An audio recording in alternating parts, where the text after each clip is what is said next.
Magandang gabi mga katropa pigs. Kung napapanood nyo po to ngayon, pasintabi po sa mga kumakain. At kung di mo gusto yung napapanood mo, pwede nyo pong i-scroll up ang inyong mga cellphone. So guys, i-share ko lang sa inyong mga katropa pigs. Meron kami ditong nanganak na isang dumalaga na nahihirapan talagang ilabas yung kanyang mga piglets dahil sa sobrang laki ng mga ito.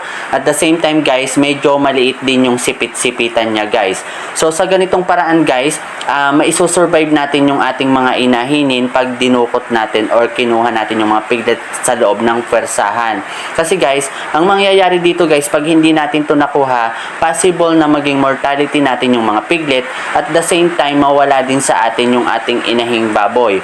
So ang gagawin natin dito guys, tuturukan namin siya ng antibiotic at saka anti-inflammatory and then yung mga anti-stress, tuturukan na rin namin siya guys. Guys, kanina alam nyo yung pakiramdam ng dumudukot ka sa loob.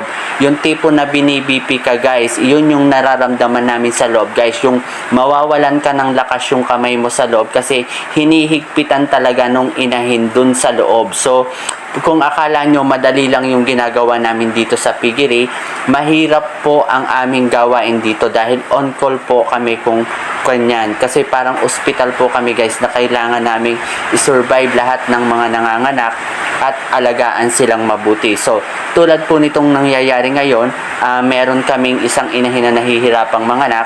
Kailangan po namin siyang i-survive para po makaraos yung ating inahin. Kasi nga po, kagaya ng sinabi ko, kung hindi natin ito gagawin, maaari pong mawala sa atin ng mga piglets at ang ating inahin guys. So, nakakatuwa naman kasi nailabas lahat ng inahin natin yung mga piglets na nasa loob. So, I hope na makarecover agad yung ating inahin dahil sa ating ginawang activity sa kanya. Yan po, yung nakita nyong huli na yan, nung tinimbang po namin yan ay nasa 2.5 kilo. Kaya po nahihirapan yung ating inahin na ilabas yan. For today's video guys, yun lang po muna. Maraming salamat sa nagla-like, nag-share, nagko-comment at sa hindi nag-skip nag-add. At kung di ka pa nakapollow sa page ko, i-follow mo na ako para lagi kang updated sa mga video ko. At kung umabot ka sa video na to, paki-comment naman guys dyan sa baba para mapasalamatan kita. Maraming salamat po and bye-bye!